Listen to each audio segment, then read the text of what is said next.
तो दोस्तों स्वागत है आप सबका मेरे इस YouTube channel study with faith पर। तो मैं आज आप सबके लिए लाई हूँ हिंदी का क्लास।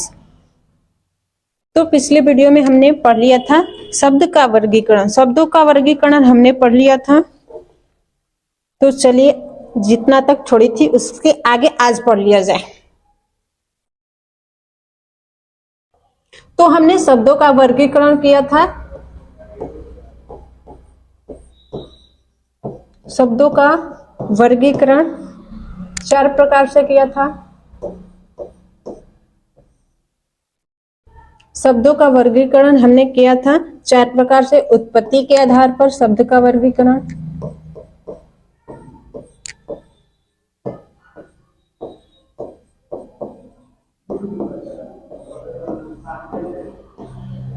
दूसरा रचना के आधार पर, उत्पत्ति के आधार पे, रचना के आधार पर,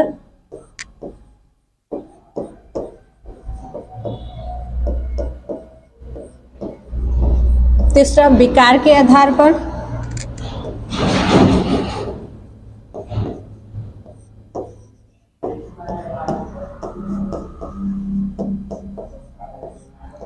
चौथा व्याकरणिक प्रकार्य के आधार पर,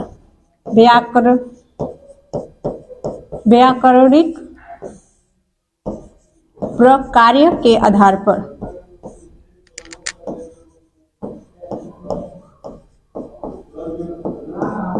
तो 4 प्रकार से हमने शब्दों का वर्गीकरण बताया था, जिसमें उत्पत्ति के आधार पे भी 5 प्रकार के होते हैं। उत्पत्ति के आधार पे शब्द कितने प्रकार के? 5 प्रकार के। पहला हमने बताया था तत्सम, दूसरा तद्भव,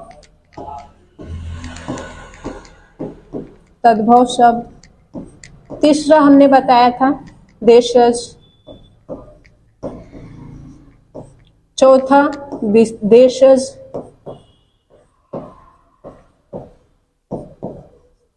पांचवा हमने बताया था संकर शब्द। तो ये 5 प्रकार हमने देख लिया था। तत्सम शब्द किसे कहते हैं, तद्भव, देशज, विदेशज और संकर, ये 5 प्रकार हमने देख लिया था। आज हम लोग पढ़ने वाले हैं रचना के आधार पर शब्द के भेद। तो चलिए देख लिया जाए रचना के आधार पे कितने शब्द के कितने भेद होते हैं। आज का टॉपिक है हमारा रचना के आधार पर शब्द के भेद।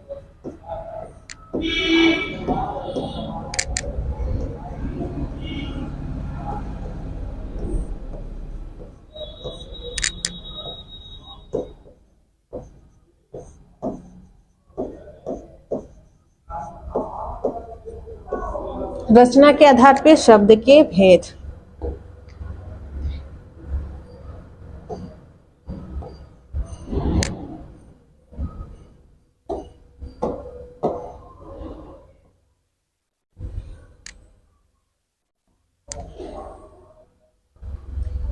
तो रचना के आधार पे शब्द के कितने भेद होते हैं?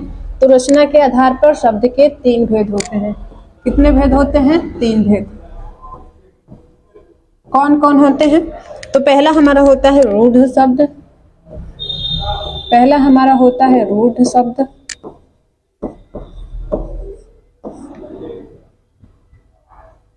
दूसरा होता है यौगिक,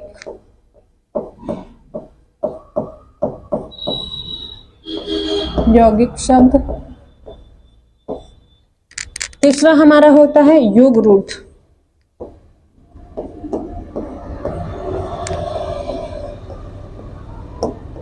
युग रूढ़ शब्द। तो रचना के आधार पे शब्द के कितने प्रकार होते हैं? तो रचना के आधार पर शब्द के 3, रूढ़ शब्द, यौगिक शब्द और युग रूढ़ शब्द। अब एक एक के बारे में पढ़ लिया जाए। तो पहला देख लीजिए, पहला हमारा क्या है? रूढ़ शब्द।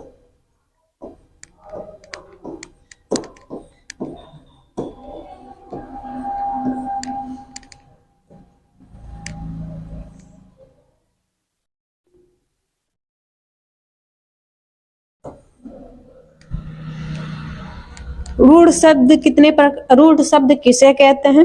तो देख लीजिए, वे शब्द जो किसी अन्य शब्द के योग से ना बना हो, किसी अन्य शब्द के योग से ना बना हो, उसे क्या बोलते हैं? रूढ़ शब्द कहते हैं। इसको लिख लिया जाए।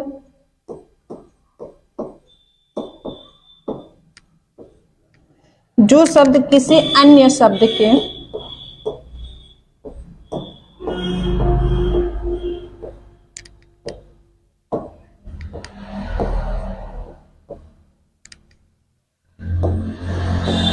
किसी अन्य शब्द के योग से न बने हों,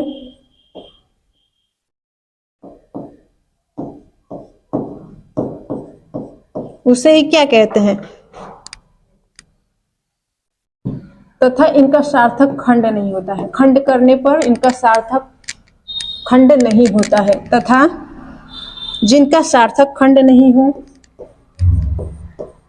तथा जिनके सार्थक खंड ना हो,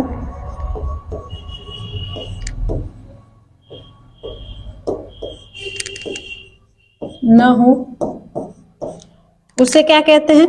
उसे रूढ़ शब्द कहते हैं। उन्हें रूढ़ शब्द कहते हैं।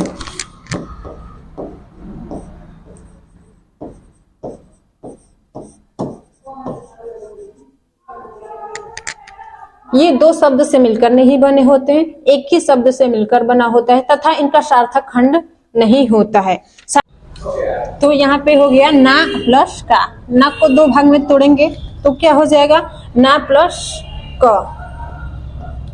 तो ना का भी कोई सार्थक अर्थ नहीं निकलेगा, क का भी कोई सार्थक अर्थ नहीं निकलेगा। तो यही लिखाया गया है, जिनके सार्थक खंड ना किए जा सके। एग्जाम्पल एक और ले लेते हैं, कान।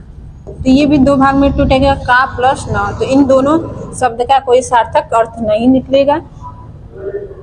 दूसरा एग्जाम्पल देख लीजिए, दूसरा शब्द देख लीजिए। दूसरा प्रकार, दूसरा होता है यौगिक शब्द। दूसरा हमारा क्या होता है? यौगिक शब्द। यौगिक शब्द, यौगिक शब्द किसे कहते हैं? तो जो शब्द दो शब्द या दो शब्दांशों से मिलकर बने होते हैं, दो शब्द या शब्दांशों से मिलकर बने होते हैं, उन्हें क्या कहते हैं? यौगिक कहते हैं। इस पॉइंट को लिख लिया जाए। वे शब्द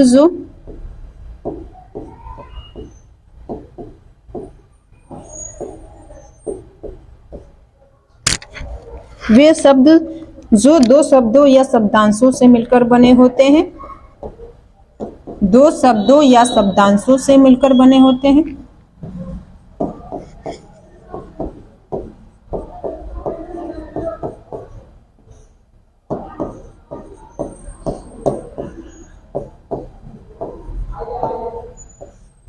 मिलकर बने होते हैं,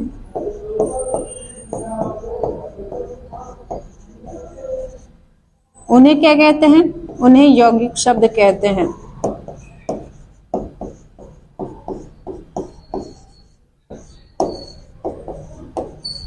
उन्हें यौगिक शब्द कहते हैं।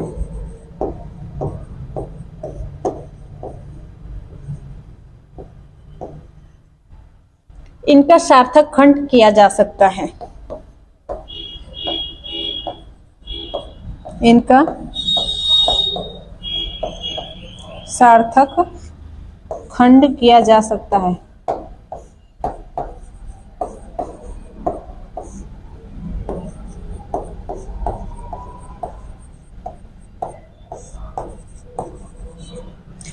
यहाँ पे एग्जाम्पल देख लीजिए यौगिक शब्द का। जैसे हमने ले लिया यहाँ पर प्रधानाचार्य, यहाँ पे ले लिया हमने प्रधानाचार्य।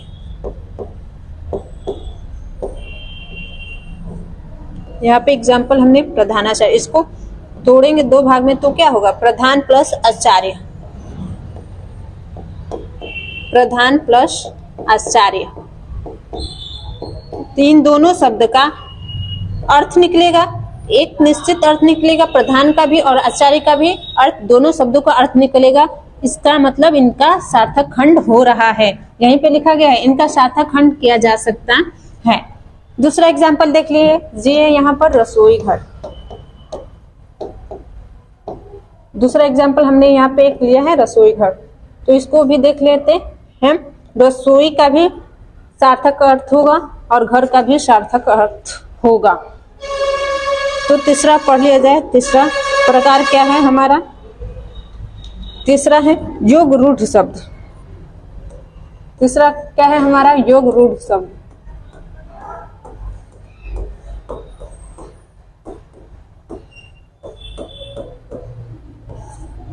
तीसरा हमारा योग रूढ़ शब्द। योग रूढ़ शब्द किसे कहते हैं? तो जो शब्द रचना के आधार पर यौगिक होते हैं तथा अर्थ के आधार पर रूढ़ होते हैं। रचना के आधार पर यौगिक, अर्थ के आधार पर रूढ़ होते हैं, उन्हें क्या कहते हैं? योग रूढ़ शब्द कहते हैं। तो लिख लीजिए, वे शब्द जो रचना के आधार पर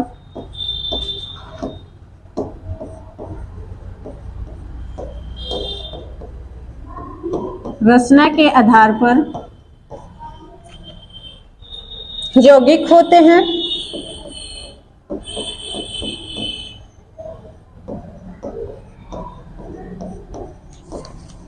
तथा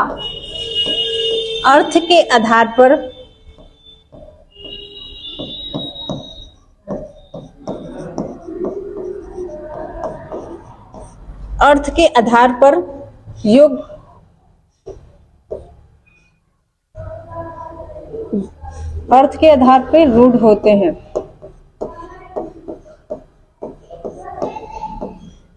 उन्हें ही क्या कहते हैं? योग रूढ़ शब्द कहते हैं।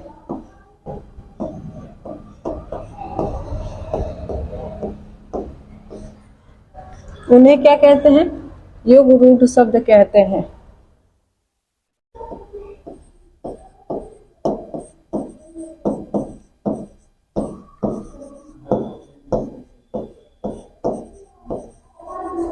एग्जाम्पल देख लीजिए यहाँ पर, जैसे पंकज। जैसे एग्जाम्पल यहाँ पे ले लेते हैं पंकज।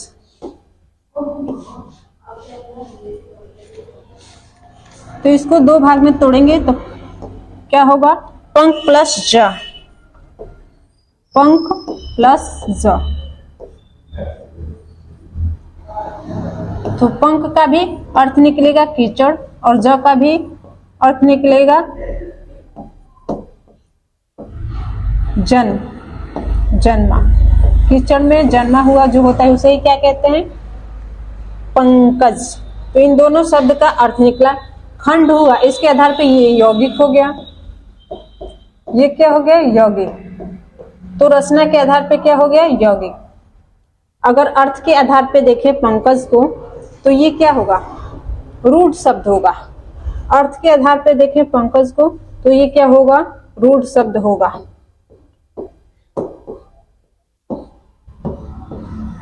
दोनों आ रहे हैं इसमें, यौगिक भी और रूढ़ भी, इसलिए ये क्या हो जाता है? योग रूढ़ शब्द। अगर हम रचना के आधार पे देखें तो यौगिक होता है, अर्थ के आधार पे देखें तो दिखने में रूढ़ दिखाई देता है, इसलिए इसको योग रूढ़ शब्द कहते हैं। आई होप कि यहाँ तक समझ आया होगा। आगे देख लिया जाए अब विकार के आधार पर शब्द का वर्गीकरण। आगे देख लेते हैं विकार के आधार पर शब्द। देख लेते हैं विकार के आधार पर शब्द।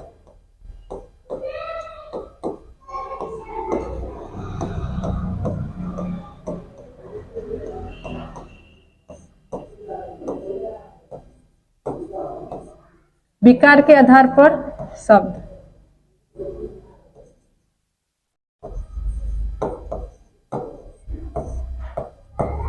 विकार के आधार पे शब्द दो प्रकार के होते हैं। पहला होता है हमारा विकारी। पहला होता है विकारी शब्द, दूसरा अविकारी शब्द। दूसरा हमारा क्या होता है? अविकारी शब्द।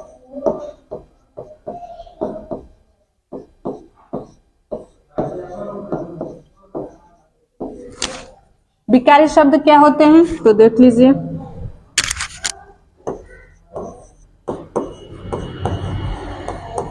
विकारी शब्द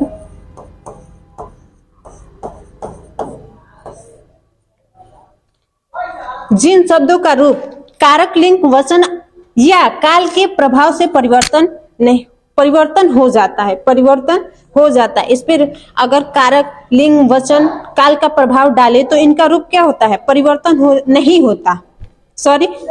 हो जाता है। विकारी है ये तो परिवर्तन हो जाता है, वैसे ही शब्द विकारी शब्द कहलाते हैं। तो लिख लीजिए, जिन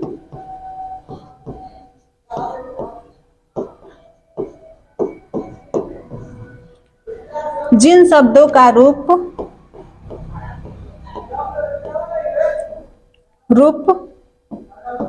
कारक लिंग वचन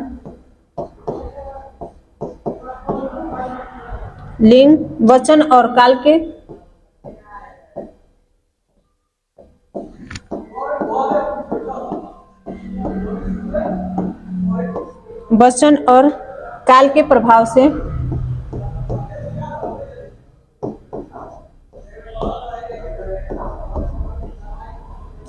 प्रभाव से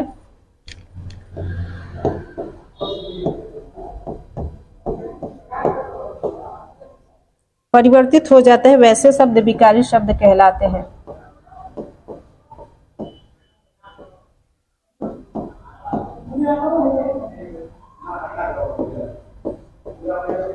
वैसे शब्द विकारी शब्द कहलाते हैं।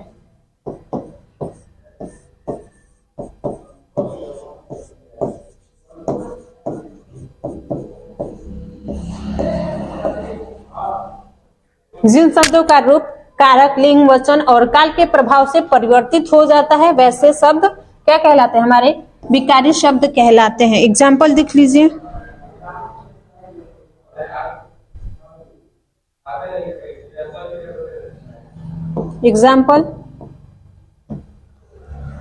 या इसमें क्या क्या आते हैं ये देख लीजिए, इसके अंतर्गत क्या क्या आते हैं। इसके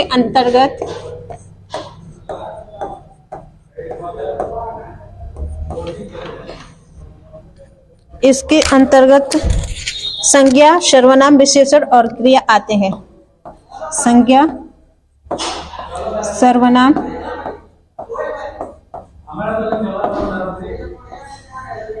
विशेषण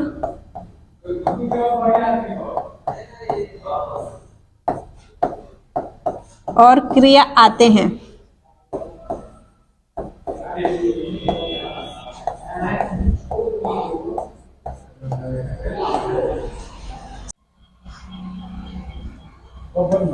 देख लीजिए, यहाँ पे दिया गया अविकारी शब्द, जिन शब्दों का रूप कारक लिंग वचन और काल के प्रभाव से परिवर्तित नहीं होता है उन्हें अविकारी शब्द कहते हैं। इन पे लिंग वचन और काल का कोई प्रभाव नहीं पड़ता है, उसे ही अविकारी शब्द कहते हैं। एग्जाम्पल, इसके अंतर्गत क्या क्या आते हैं।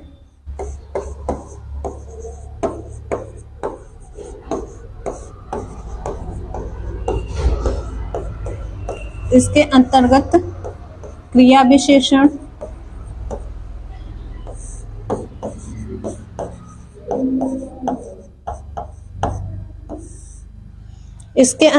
क्रिया विशेषण, संबंध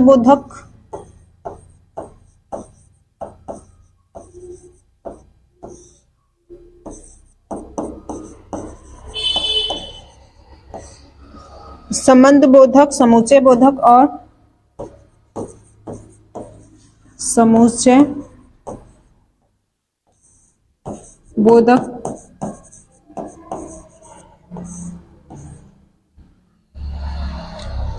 और विस्मयादि बोधक आते हैं।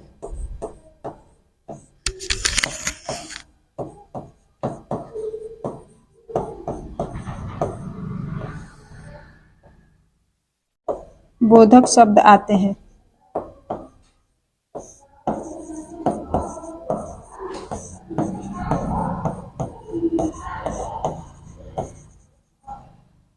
विकारी में कौन कौन आते हैं? संज्ञा, सर्वनाम, विशेषण और क्रिया। और इसमें क्या आते हैं? इसमें आते हैं क्रिया विशेषण, संबंध बोधक, समुच्चय बोधक और विस्मयादि बोधक आते हैं। इन पे किसी का भी प्रभाव नहीं होता। कारक, लिंग, वचन का ये जहां भी प्रयुक्त होते हैं अपने मूल फॉर्म में ही होते हैं। आई होप कि यहाँ तक अच्छा लगा होगा। यहाँ तक ही मैं सेशन का एंड करती हूँ। आगे अगले वीडियो में अगर मेरा वीडियो अच्छा लगा हो तो दूसरों में शेयर करें। जय हिंद, जय भारत।